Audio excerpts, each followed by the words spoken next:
दोस्तों स्वागत है आप सभी का हमारे YouTube चैनल में। सॉल्व करेंगे आज एनटीपीसी का पिछला पेपर पार्ट नंबर 47। तो कैसे हैं आप सभी लोग? उम्मीद है आप सभी अच्छे होंगे और तैयारी भी आपकी चल रही होगी। दोस्तों अगर चैनल पे अब तक नए हैं और सब्सक्राइब नहीं किया है तो रेलवे की बेहतर तैयारी के लिए इस चैनल को सब्सक्राइब कर लीजिए, क्योंकि इसमें आपको सारे प्रीवियस ईयर देखने को मिलेंगे, चाहे एलपी हो, टेक्नीशियन, ग्रुप डी, सारे के सारे आपको मिलेंगे। साथ ही साथ मैथ की वीडियोस भी रेलवे संबंधित मिलेंगी, तो आप सब्सक्राइब कर लीजिए। चलिए शुरुआत करते हैं वीडियो की। आज का पहला क्वेश्चन दिया है, दिए गए विकल्पों में से उस संख्या का चयन कीजिए जो निम्नलिखित श्रेणी में प्रश्न चिन्ह के स्थान पर आ सकती है। तो देखो ये सीरीज दिया है और इसको कंप्लीट करना है।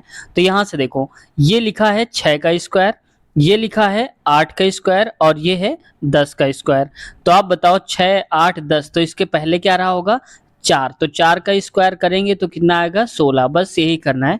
ऑप्शन नंबर 16 तीसरा ही है, यहाँ पर देख रखा है, करेक्ट है। अगला क्वेश्चन है, उस विकल्प का चयन करें जो निम्न से भिन्न है, यानी कि इनमें से अलग कौन सा है। तो देखो दोस्तों जो 343 होता है ये 7 का क्यूब होता है और 256 किसी का क्यूब नहीं होता, और 729 होता है 9 का क्यूब। ठीक वही 512 होता है 8 का क्यूब।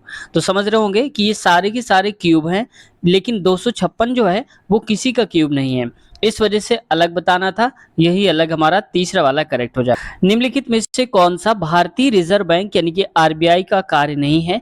यानी कि आरबीआई जो बैंक है, आप जानते होंगे बैंकों का बैंक कहलाता है, तो इसका काम क्या नहीं है? तो यह प्रतिभूति बाजार के विकास को बढ़ावा देना, तो ये इसका काम नहीं है। बाकी सारी करेंसी जो नोट जारी करता है यह आरबीआई ही जारी करता है। किसी भी नोट को बंद करने का अधिकार आरबीआई को है और चालू करने का भी अधिकार आरबीआई को ही है। सरकारी बैंकिंग आवश्यकताओं को प्रबंधन करता है, बात सही है। अगर मान लीजिए किसी भी बैंक के पास या एसबीआई के पास पैसा कम पड़ गया तो किससे लेगा? आरबीआई से लेगा, लोन के तौर पर, ठीक है। अगर उसको जमा करना है तो भी वो आरबीआई को ही जमा करना है। यह वाणिज्यिक बैंकों की आरक्षित नकदी का अभिरक्षक है, ये भी सही है। यानी कि बाकी सारी जो नकदी होती है बाकी बैंकों को, उसके पैसे को भी सुरक्षित रखता है कौन? आरबीआई। इसीलिए इसको बैंकों का बैंक कहा जाता है, यानी कि सारे बैंकों का दादा कह सकते हो आप इसको, ठीक है। आगे अगला क्वेश्चन है, दिए गए विकल्पों में से उस पद का चयन कीजिए जो निम्नलिखित श्रेणी में प्रश्न चिन्ह के स्थान पर आ सकता है। ठीक है, तो इसको थोड़ा सा देखते हैं। ए के बाद बी आया है, यहाँ पर थोड़ा मैं जूम करता हूँ, अब ठीक है। ए के बाद बी आया है, सी, अब अगला आएगा डी। फिर देखो 1 का क्यूब, फिर 3 का क्यूब, फिर 5 का क्यूब, अब आएगा 7 का क्यूब। तो 7 का क्यूब अभी पीछे हमने वीडियो में बताया था, अगर याद हो आपको, ये कितना होता है? 343 होता है। तो बस यहाँ पर आ जाएगा डी 343। ठीक है। अगला क्वेश्चन, मिश्रित कृषि की मुख्य विशेषता क्या है? तो ये पशुओं का पालन और फसलों की खेती एक साथ दोनों का काम हो जाता है, इसी को हम मिश्रित कृषि के नाम से जानते हैं।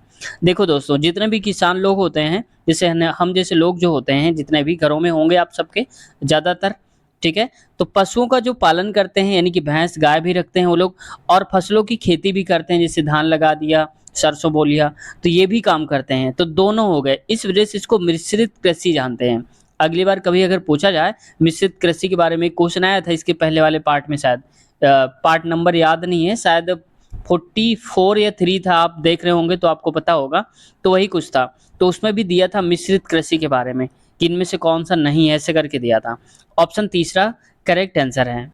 प्रतिरोध का एसआई मात्रक क्या है? तो ये है ओम, याद रखेंगे आप, ओम मात्रक है। देखो ये बड़ा ही कंफ्यूजिंग क्वेश्चन है। किसी परीक्षा में एक कक्षा के छात्रों द्वारा प्राप्त अंक नीचे दिए गए हैं, यानी कि किसी भी कक्षा के इतने छात्र थे, कोई 23 लाया, कोई 2, ऐसे करके नंबर लेकर आए हैं। कितने छात्रों के अंक कक्षा के औसत अंक की सीमा +2 -2 के अंदर रहते हैं? बस यहाँ पर कंफ्यूजन हो जाएगा। ठीक है, तो सबसे पहले हम औसत निकालते हैं। तो औसत का मतलब क्या होता है कि हम सबको जोड़ लें और जोड़ने के बाद जितने कैंडिडेट्स हैं उनको भाग दे दें।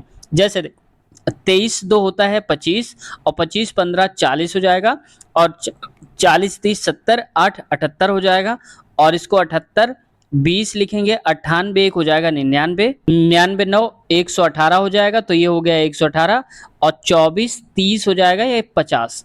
ठीक है, तो कितना आ जाएगा? ये आ जाएगा 68, 168। तो टोटल हो गया हमारे पास 168।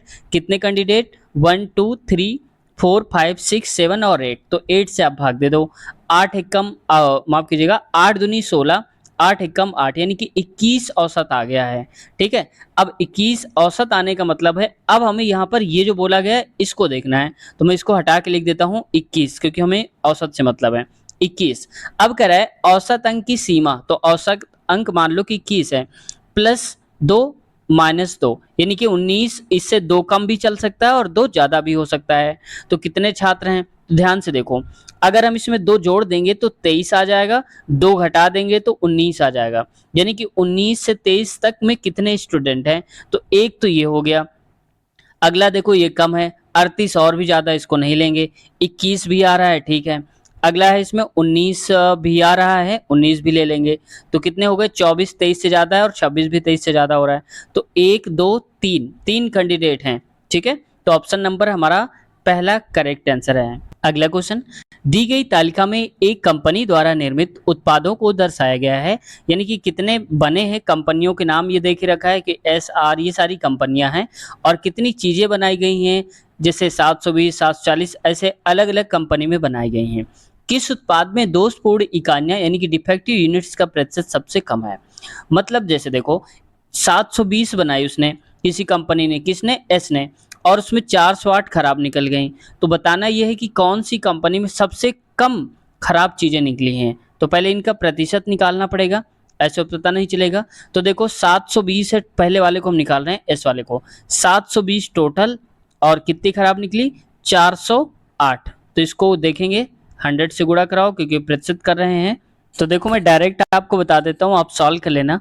तो इसका पहले वाले का आ जाएगा यहाँ पर 56%, ठीक है, अब मैंने सॉल्व किया इसलिए मैं आपको बता रहा हूँ।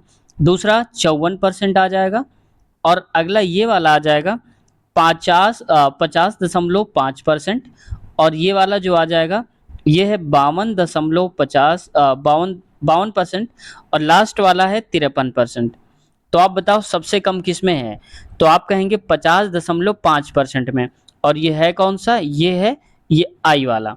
तो सबसे कम परसेंटेज, सबसे कम खराब चीजें जो निकली हैं वो निकली हैं कौन से, उसमें आई वाले में, तो उत्पाद आई करेक्ट आंसर हो जाएगा। अगला है, यदि स्टाइल को 81 लिखा जाता है और एस को 9 और बोल्ड को 33, तो समान कोड भाषा में यानी कि इसी रूल को अपनाते हुए स्मार्ट और गोल्ड का अंतर कितना होगा ये बताना है।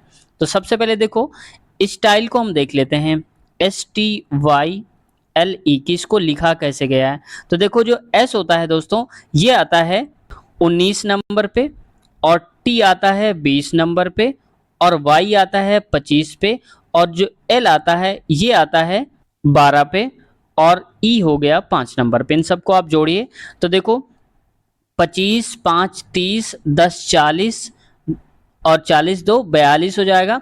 अब 42 ये हो जाएगा 62, 62 19, तो हो जाएगा कितना, 81 हो जाएगा, तो लिखेंगे 81। तो देखो 81 लिखा गया है, मतलब सारी लेटर का जो नंबर सीरीज वाला है, जिस नंबर पे जो आ रहा है उसी को जोड़ करके लिखना है। तो ठीक है, अब इसको अपनाते हैं यही तरीका। तो स्मार्ट, तो स्मार्ट को हम कैसे लिखेंगे, SMART में लिख कर बताता हूँ, आप पेपर में ऐसा मत करना, ठीक है, डायरेक्ट आप करना। तो स्मार्ट को हम लिखेंगे तो ये टोटल आ जाएगा 71, और ठीक वैसे ही गोल्ड को हम लिखेंगे, गोल्ड, गोल्ड का हो जाएगा, तो इसको अगर हम टोटल जोड़ेंगे तो ये हो जाएगा कितना, 7, ये हो जाएगा 38, 38 आएगा, ठीक है, क्योंकि 15 7 22 और 22 और 12 हो जाएगा कितना, 34, और 34 और 4 38 हो जाएगा। अब दोनों का कह रहा है कि अंतर निकालना है, तो अंतर मतलब 71 माइनस 38 करिए आप, तो कितना आ जाएगा, 11 में 8 गए तो 3 आएगा, और 6 में से 3 गया तो 3, यानी कि 33 आ जाएगा। ऑप्शन तीसरा करेक्ट आंसर हो जाएगा। हो सकता है आपको दिख ना रहा हो स्लाइड में, तो इसको मैं छोटा करता हूँ, ऑप्शन नंबर ये तीसरा वाला करेक्ट हो जाएगा, यहाँ से देख सकते हैं। अगले क्वेश्चन पे आते हैं। नेक्स्ट यहाँ पर देखो सीरीज है, मैं डायरेक्ट सीरीज बता देता हूँ ताकि आपका टाइम भी वेस्ट ना हो। मेरा मेन उद्देश्य रहता है कि आप ज़्यादा से ज़्यादा क्वेश्चंस को सीख पाएँ कम से कम समय में। तो देखो ABC एक एक छोड़कर अगर हम देखते हैं तो यहाँ पर आएगा D, लेकिन क्वेश्चन मार्क की जगह पे क्या आएगा, तो देखो YZ उल्टा चल रहा है, तो यहाँ पर X आना चाहिए, XYZ, जैसे ABC चल रहा है D, वैसे XYZ, तो X आएगा, ऑप्शन पहला करेक्ट आंसर। नेक्स्ट क्वेश्चन पे आते हैं। किसी कूट भाषा में लाइट को के KHFGS लिखा जाता है, तो उसी कूट भाषा में शॉर्ट को किस प्रकार से लिखेंगे। तो देखो पहले हम ये जान ले कि लाइट को ये लिखा कैसे गया है। तो देखो लाइट में इसको थोड़ा सा जूम करता हूँ आपको समझाने के लिए। तो देखो एकदम सिंपल सा कि K के बाद L आता है, H के बाद I, F G G H S T, यानी कि उल्टा करके लिख दिया है, बस वही बताना है। तो हमें बताना है शॉर्ट का, ठीक है। तो देखो जैसे K को L लिखा था, तो वैसे ही हमने किस नंबर के बाद आगे वाला S आया होगा, तो आप कहेंगे R रहा होता तो R के बाद S आता। अब बताओ H के पहले एक लेटर कौन आता है, तो आप कहेंगे G। फिर अगला देखो O, तो आता है N, क्योंकि N के बाद आएगा O। फिर देखो Q के बाद आता है R, S के बाद आता है T। तो बस शॉर्ट का क्या बन जाएगा, RGNQS। तो कहाँ लिखा हुआ है, ऑप्शन नंबर पहला, RGNQS। अगला क्वेश्चन है, देखो कूट भाषा वाले कई क्वेश्चंस पूछ लिए जाते हैं, किसी किसी शिफ्ट में दो दो क्वेश्चन भी आते हैं। तो एक निश्चित भाषा में दिल्ली इज कैपिटल को इतना लिखा जाता है, राम लाइव इज दिल्ली को इतना लिखा जाता है, और ऐसे करके दिया है। तो हमें कैपिटल का कोड क्या होगा ये बताना है। तो देखो पहले जब कभी ऐसा क्वेश्चन आता है, तो आप इसमें और इसमें देखो कॉमन क्या है, तो आप कहेंगे कि यहाँ पर दिल्ली और दिल्ली कॉमन है, तो हम लिख लेते हैं दिल्ली, ठीक है। और ये दिल्ली लिखना है इसमें, दिल्ली। अब देखो दिल्ली यहाँ से कैसे लिखेंगे, जब इनमें से दिल्ली कॉमन है तो इनमें से कोई एक नंबर में भी कॉमन होगा। तो नंबर में कौन सा कॉमन है, 153, 200, और ये कितना हो जाएगा 159। तो देखो 159 यहाँ आ रहा है और 159 यहाँ भी आ रहा है, तो दिल्ली का मतलब हो गया 159। ठीक, आगे देखो इसमें राम इज टीचर लिखा हुआ है। अब देखो यहाँ पर इज यहाँ पर आ रहा है और इज ऊपर वाले में आ रहा है, तो इसमें से कौन सा कॉमन है, तो 753, 753, यानी कि इज का मतलब हो गया है 753। ठीक, वैसे ही आगे वाले में देखो हमें तो कैपिटल बताना है, तो दिल्ली इज। तो अब देखो हमें क्या मिला, दिल्ली इज, दिल्ली मतलब 159 और इज मतलब 753। तो जो कैपिटल बचा है, कैपिटल ही तो बताना था, तो कैपिटल का आप बताओ कितना हो जाएगा। तो 159 वाला हटा दो और 753 हटा दो, तो 852 जो बचेगा वही हो जाएगा कैपिटल वाला, यानी कि ऑप्शन चौथा करेक्ट आंसर है। नेक्स्ट क्वेश्चन देखो, कथन निष्कर्ष का क्वेश्चन है, और इसकी जितनी ज्यादा प्रैक्टिस करोगे दोस्तों उतना ही आसान आपको लगने लगेगा कथन निष्कर्ष। तो जितने भी मैं करा रहा हूँ उनको छोड़ना नहीं है, जरूर देखा करिए हर सेट में, क्योंकि अगर ये आप धीरे धीरे करके केवल सेट वाले ही कथन निष्कर्ष तैयार कर लेते हैं, तो आने वाले समय में आप बहुत अच्छा खासा गेन कर पाएंगे स्कोर कथन और निष्कर्ष से, क्योंकि किसी किसी सेट में ये 2 से 3 पूछे जाते हैं और किसी किसी में 3 से 4 तक भी आते हैं, ठीक है। तो एग्जामिनर के मोड पर है। अब कथन क्या कह रहा है, थोड़ा बड़ा कर सकता हूं अगर कटे ना। प्रदूषण दुनिया भर में मौसम संबंधी असंतुलन के प्रमुख कारणों में से एक है, इसे सभी के संयुक्त प्रयासों द्वारा रोका जाना चाहिए। यानी कि कहना चाहता है कथन कि जो प्रदूषण है वो पूरी दुनिया में असंतुलन फैला रहा है, ठीक है, और इसे सब लोग मिल करके रोकना चाहिए सभी को। अब हम धारणाएं क्या बना सकते हैं, मौसम का असंतुलन दुनिया भर में प्रत्येक व्यक्ति को प्रभावित करता है, बिल्कुल सही बात है। अगर मान लो कि प्रदूषण आपके शहर में फैलेगा तो हर एक व्यक्ति प्रदूषित होगा ना उससे, ये नहीं है कि हम नहीं प्रदूषित होंगे बाकी वो बचे रहेंगे, अमीर हैं कोई गरीब है, ऐसा कुछ भी नहीं होगा, क्योंकि सारे के सारे लोग जो ऑक्सीजन है, हवा है, वो तो वहीं की ले रहे हैं ना, पानी भी वैसे ही पी रहे हैं। तो कहने का मतलब है कि वो पहला वाला सही है। दूसरा है जल प्रदूषण कई बीमारियों का कारण हो सकता है, तो ये बात मान लो थोड़ी देर के लिए कि जल प्रदूषण कई बीमारियों का कारण हो सकता है, ठीक है मान लिया हमने, लेकिन आप बताओ कि कथन में कहाँ पर जल की बात करी गई है, कहीं पर किया गया है, तो नहीं किया गया है। तो अब ये बात सार्वभौमिक सत्य हो सकती है, आपका कहना सही है कि जल से बीमारियां फैलती हैं, लेकिन हमें अपने इसको भी तो ध्यान देना है जो कथन है, तो कथन में जल की बात नहीं हुई है, जबकि इसमें जल की बात कर दिया, इसलिए गलत है, केवल पहला ही सही हो जाएगा। केवल धारणा फर्स्ट अंतर्निहित है, करेक्ट हो जाएगा। अगला क्वेश्चन है नेक्स्ट, फिर देखो वही कूट वाला आ गया है, कूट कूट के आज कूट वाला आ रहा है। इसमें कह रहा है यदि किसी कूट भाषा में DEF को ये लिखा जाता है और QTV को ये लिखा जाता है, तो दिए गए विकल्पों में कौन सा इसी कूट भाषा में लिखा गया है। ठीक है, तो पहले हम जान लेते हैं कि इनको लिखा कैसे गया है। तो DEF को लिखा गया है 22, ये भी है कितना 21 और 20, ठीक है। अब देखो डी को 22 कैसे लिखा गया है, तो आप बताओ कि टोटल लेटर होते हैं 26। अब डी किस नंबर पे आता है, 4 नंबर पे, तो बस 4 घटा दो तो कितना आ गया 22, यही बात लिखा गया है। अब देखो 26 होते हैं टोटल, और ई यानी कि पांचवा नंबर घटा दो तो 21 आएगा, ये 21 लिखा गया है। एफ वैसे ही 26 में से अगर आप घटा देंगे तो एफ कौन से नंबर पे आता है, तो ये आता है छठवें नंबर पे। तो छठवां अगर घटा देंगे तो आएगा 20। तो देखो सेम टू सेम आया है। अब क्यू वाले को चेक करना है तो आप क्यू वाले को भी चेक कर सकते हैं, ठीक है, तो सेम ऐसे ही आएगा। अब हमें बताना है यहाँ पर दिए गए विकल्पों में से कौन सा फॉलो करता है इसको, ठीक है। तो एच देखो दोस्तों, एच किस नंबर पे आता है, 8 नंबर पे आता है। तो 26 में से अगर आप 8 घटाएंगे तो बचेगा 18। तो देखो 18 दिया है, ठीक है। अब आई को देखो, 26 में से आई के बाद आई की किस नंबर पे आता है, ये आता है 9 नंबर पे। तो इसको आप देखेंगे तो आएगा यहाँ पर 17 आएगा, ये बात भी सही दिया है। अगला देखो के, तो के यानी कि 26, और के किस नंबर पे आता है, ई जे के यानी कि 11 नंबर पे आता है। तो 26 में से 11 हटाएंगे तो 15 आएगा। तो 18 17 15, तो देखो ये सही आ रहा है। अब देखो क्वेश्चन में पूछा गया था कौन सी कूट भाषा में लिखा गया है, तो पहला ही अगर सही हो गया तो बाकी में आपको चेक करने की आवश्यकता नहीं है, बाकी में आपको टाइम वेस्ट नहीं करना है, सिर्फ पहला ही टिक करके आपको आगे बढ़ जाना है, ठीक है। फिर भी मैं आपको समझा रहा हूँ इसलिए मैं दूसरा भी बताऊंगा। इसको क्यू पी आर को चेक करते हैं। तो देखो जो क्यू आता है दोस्तों, इसमें 26 में से क्यू किस नंबर पे, 17 पे आता है। तो 17 आप घटा दीजिए, तो 26 में से आप 17 घटाएंगे तो कितना आएगा, ये आएगा 16 में से 9 गया तो 16 में से 7 गया तो 9 आएगा, तो 9 ही बचेगा। तो देखो यहाँ पर 9 नहीं लिखा गया, 24 लिखा गया है, 2 लिखा गया, तो ये गलत हो गया, ठीक है। अब आगे मिलाने की आवश्यकता ही नहीं है। ए देखो 26 और ए आता है 1 नंबर पे, 1 घटा दो तो होना चाहिए था 25, जबकि लिखा है यहाँ पर 22, तो ये भी गलत हो गया। वैसे ही एक्स वाला देख लो, तो एक्स वाला आप खुद से करके देखना कि आ रहा है कि नहीं आ रहा है, ठीक है। अगला क्वेश्चन देखो, नेक्स्ट क्वेश्चन यहाँ पर कह रहा है कि कर्मचारी ऐसे करके दिया है। अब ये क्या करते हैं, 5 कर्मचारी हैं, ए बी एन जे और एस हैं, प्रत्येक सप्ताह में केवल एक बार काम पर जाते हैं। इतने आलसी हमें लग रहा है। तो कार्यशाला सप्ताह के 5 दिन चालू रहती है। अब देखो 5 लोग हैं और 5 दिन तक काम चलता है। तो एक काम करते हैं, हम इनको पहले पर लिख लेते हैं कि यानी कि एक पॉइंट ये, दूसरा, तीसरा, चौथा और ये पांचवा, 5 लोग हो गए। अब कहना क्या चाहता है, करे कि एन सोमवार को जाता है। तो मान लिया कि कोई एन है, ये जाता है किस दिन, सोमवार को जाता है। चाहे तो आप इंग्लिश में लिख लें या हिंदी में, जैसा आपको ठीक लगे। अगला, और वी 2 क्रमागत दिनों में कार्यशाला जाते हैं। अब देखो यहाँ पर, यहाँ से देखो पूरा खेल यहाँ से करा है। ए एन के अगले दिन कार्यशाला जाता है, तो एन तो यहाँ गया, अब ए जाएगा, तो किस दिन जाएगा, सोमवार के बाद कौन सा आता है, मंगलवार आता है। अब देखो इस दिन गया है ए एन के अगले दिन, और ए और बी 2 क्रमागत दिनों में कार्यशाला जाते हैं। तो ए गया है, अब इसके बाद कौन जाएगा, वी जाएगा।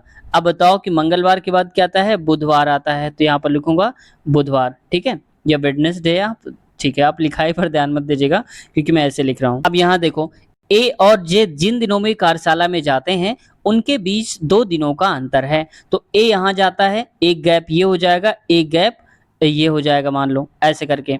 तो 1 2 का गैप हो जाएगा जे, ठीक है। जे के बीच में एक कोई व्यक्ति बचेगा, क्योंकि 1 2 3 4 हो गए, एक बचेगा।